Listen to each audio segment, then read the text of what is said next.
दोस्तों आज इस वीडियो में मैं आप लोगों को आईएससी कंपनी का जो 2022 का मैग्नेट पैनल है इसका पावर सर्किट के बारे में स्टेप बाय स्टेप समझाऊंगा। इस वीडियो को देखने के बाद आप नया मैग्नेट पैनल भी बना सकते हैं। बहुत सारा फ्रेंड हमसे रिक्वेस्ट भी किया है और बहुत सारा फ्रेंड का जो डाउट है आज इस वीडियो में सारा डाउट क्लियर करूंगा। कैसे, जैसे हमारा बूस्टिंग कॉन्टैक्टर कितने एम्पियर का लगाना चाहिए, लेफ्ट कॉन्टैक्टर का कितना एम्पियर का, और जो ड्रॉप कॉन्टैक्टर है, ड्रॉप रेजिस्टेंस है, और एंटी पैरेलल ब्लॉकिंग डायोड कितना एम्पियर का लगाना है, और जो हमारा इस जगह में डिस्चार्ज रेजिस्टेंस, ड्रॉप रेजिस्टेंस, ये हमारा कितना ओम्स का लगाना चाहिए, इसी के ऊपर देखिएगा। इससे पहले जो मैग्नेट पैनल का वीडियो बनाया था बहुत सारा फ्रेंड रिक्वेस्ट किया था, तो इस वीडियो को आप शुरू से लेकर लास्ट तक देखिएगा, सारा डाउट क्लियर हो जाएगा जिस तरह से मैं आप लोगों को समझाऊंगा। तो पहले हम लोगों को कनेक्शन कहाँ से स्टार्टिंग होता है, RYB सप्लाई। तो इनपुट में हम लोग को क्या रहता है,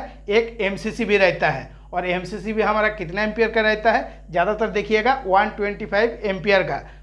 और MCC भी हम लोगों का दो गो प्रोटेक्शन का काम करता है, एक है ओवरलोड और दूसरा है शॉर्ट सर्किट। तो मैग्नेट पैनल पे भी देखिएगा ज़्यादातर हम लोगों को क्या फॉल्ट मिलता है कि कोई वायर लूज हो गया या कॉन्डक्टर का कोई वायर जल गया। ये किस लिए होता है, किस कारण से होता है, वो भी इस वीडियो में मैं आप लोगों को स्टेप बाय स्टेप समझाऊंगा।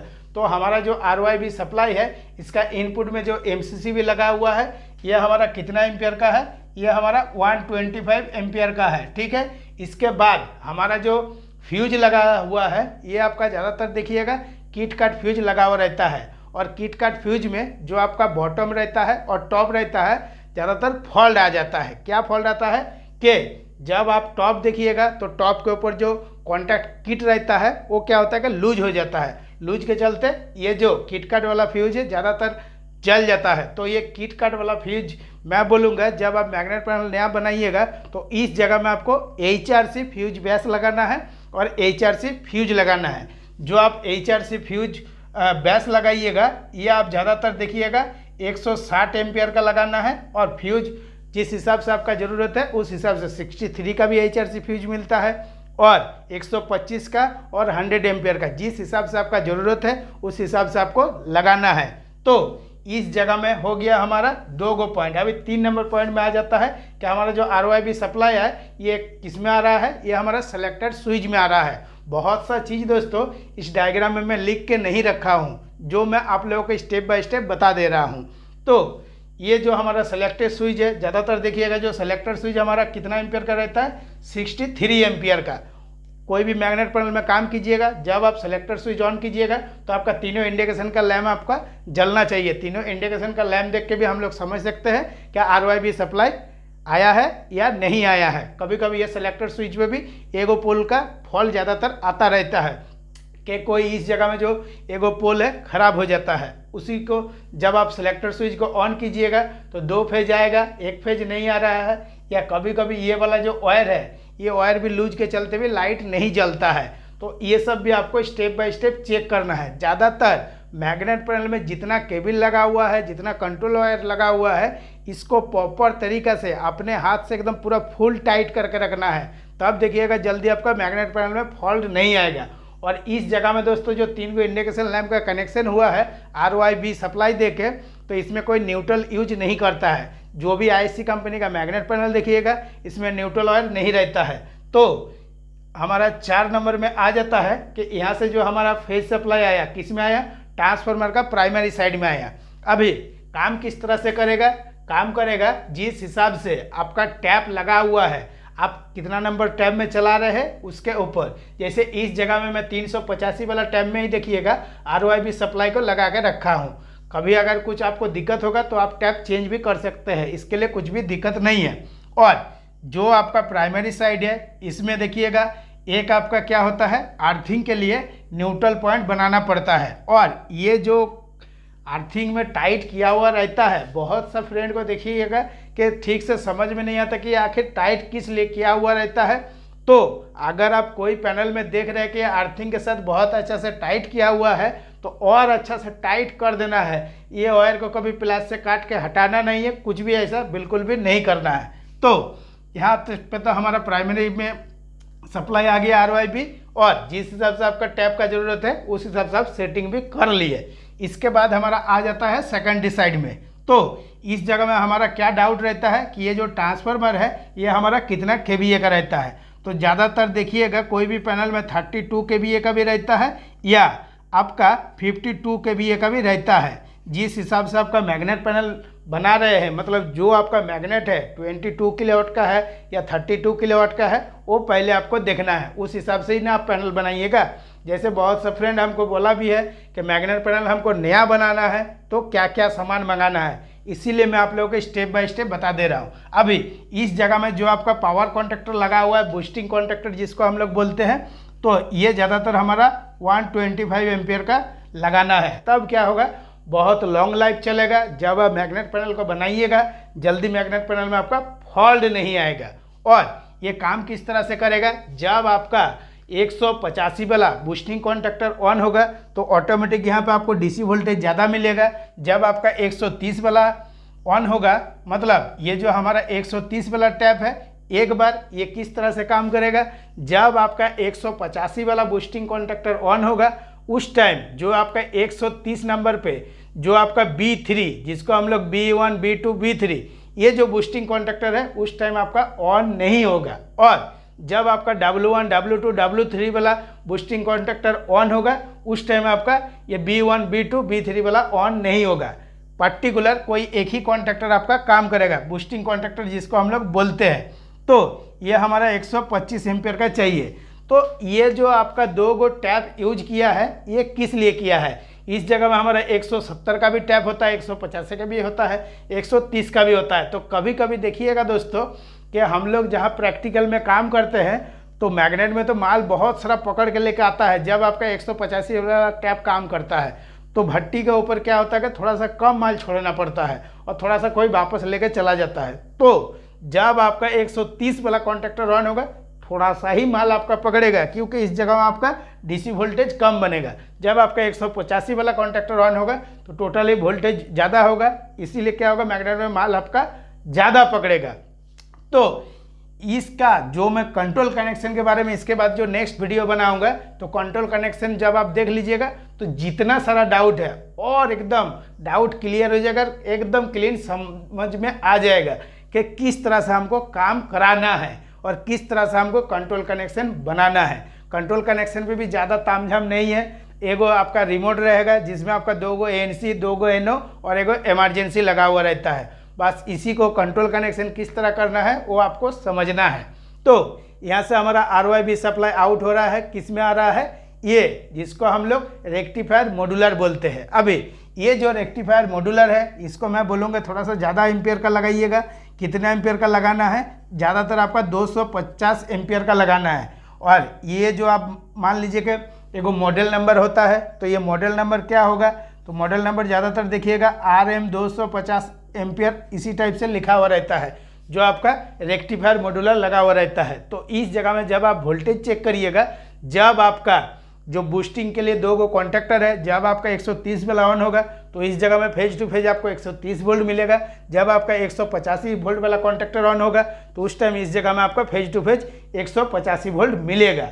और हर टाइम आपको इस जगह में AC वोल्ट मिलेगा। और जब आप इसका आउटपुट में चेक करिएगा तभी आपको DC मिलेगा। तो जिस हिसाब से आपका बूस्टिंग कॉन्ट्रैक्टर काम करेगा उसी हिसाब से वोल्टेज मिलेगा। अभी मान लीजिए कि 185 वाला आपको काम कर रहा है, तो आपको क्या करना है, 185 इंटू √2 दे के करना है कैलकुलेशन कि हमारा इस जगह में DC कितना बनेगा और इस जगह पे भी आपको DC कितना मिलेगा। आराम से आप कैलकुलेशन कर सकते हैं। तो इस जगह में हमारा जो √2 का मान है ये हम लोग 1.1412 दे के ही कैलकुलेशन करते हैं। और 9 नंबर में आ जाता है जो 130 वोल्ट वाला है, इसको भी आपको √2 दे के ही कैलकुलेशन करना है कि हमारा DC वोल्टेज कितना बनेगा।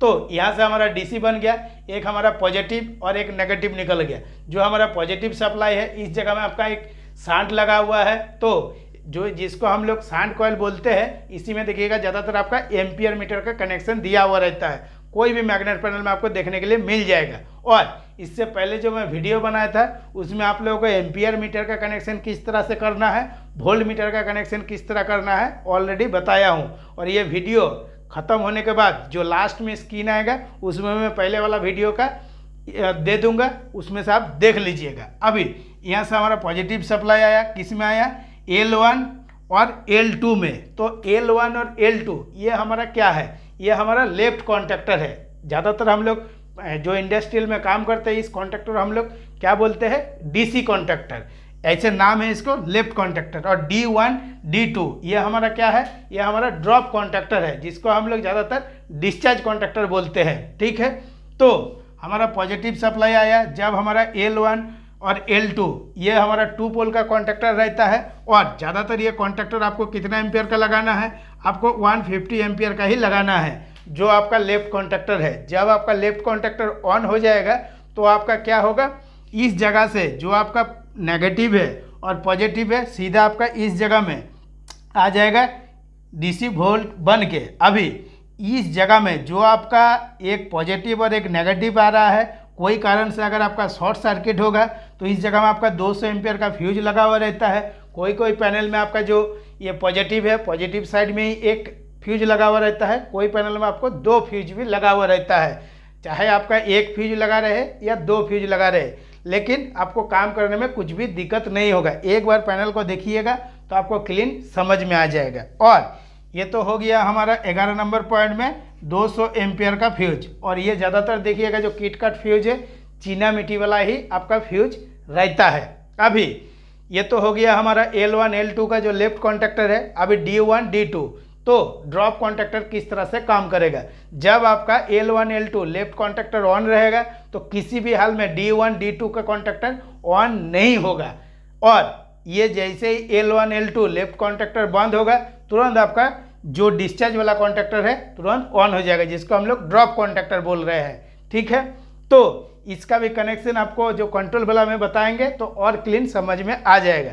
तो दोस्तों इस जगह में आपको L1 L2 D1 D2 किस तरह से काम करेगा वो भी आपको पता चल गया। और ये ज़्यादातर देखिएगा नया नया में जो आपका पैनल आता है एकदम लगा हुआ रहेगा ही रहेगा। अगर IC कंपनी का मैग्नेट पैनल में काम कीजिएगा तब, अगर आप इसको खोल खाल कर फेंक दीजिएगा तब भी प्रॉब्लम है। जो आपका 22 किलोवाट का मैग्नेट है या 32 किलोवाट का मैग्नेट है, माल पकड़ के जब आपका लेकर आएगा और डिस्चार्ज सर्किट नहीं रहेगा तो देखिएगा बहुत टाइम लगेगा छोड़ने में। और अगर आपका डिस्चार्ज सर्किट बना हुआ है तुरंत माल पकड़ के लाएगा, तुरंत जैसे ही बंद करेगा, जैसे L1 L2 लेफ्ट कॉन्टैक्टर बंद होगा तुरंत आपका डिस्चार्ज कॉन्टैक्टर ऑन हो जाएगा, तुरंत आपका माल छोड़ देगा, एकदम 1 सेकंड के ही अंदर में आपका डिस्चार्ज हो जाता है। अभी इस जगह में जो आपका ड्रॉप रेजिस्टेंस है ये आपका कितना ओम्स का लगाना है, तो ये जो आपका ड्रॉप रेजिस्टेंस है ये आपको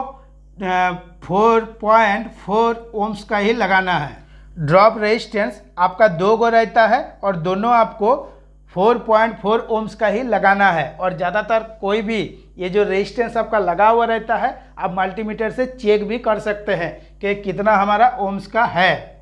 और जो IC कंपनी का मैग्नेट पैनल रहेगा उसमें देखिएगा एक रेजिस्टेंस का बॉक्स रहता है, इस पे भी आपका क्या करता है, स्टेप बाय स्टेप बना देता है। जिस तरह क्रेन में देखिएगा रेजिस्टेंस बॉक्स के बारे में मैं आप लोगों को समझाया था, एकदम सेम टू सेम अलग अलग पार्ट टू पार्ट करके बना देता है। और नहीं तो एगो देखिएगा ऐसे लंबा लंबा रेजिस्टेंस आता है, ये भी आपको लगा देता है। तो ये हमारा डिस्चार्ज वाला जो रेजिस्टेंस है ये हमारा कितना ओम्स का होना चाहिए, ये हमारा 2.2 ओम्स का ही ज़्यादातर रहता है। और इस जगह में और एक बाकी रह गया जो हमारा AD लिखा हुआ है, जिसको हम लोग क्या बोलते हैं, के एंटी पैरेलल ब्लॉकिंग डायोड। ये आपको कितना एम्पियर का लगाना है, ये आपको ज़्यादातर 100 एम्पियर का लगाना है। इसको हम लोग सिंगल फेज भी मॉड्यूलर बोलते हैं, सिंगल फेज रेक्टिफायर मॉड्यूलर।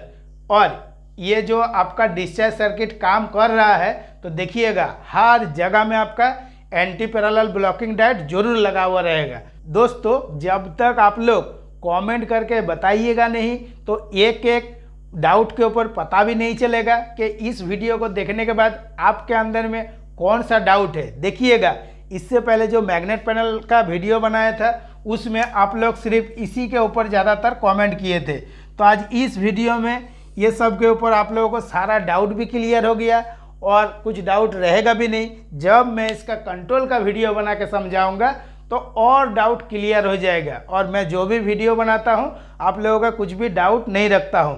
तो दोस्तों आज के वीडियो के लिए इतना ही। अगर वीडियो अच्छा है तो लाइक शेयर कमेंट जरूर कीजिएगा। शेयर तो आप लोग जल्दी करते नहीं हैं, लेकिन मैं रिक्वेस्ट कर रहा हूँ कि ज़्यादा से ज़्यादा शेयर कीजिए, क्योंकि मैं जिस टाइप का वीडियो बनाता हूँ हर फ्रेंड का हेल्प भी हो, हर फ्रेंड के पास वीडियो पहुँचे। नमस्कार, जय हिंद।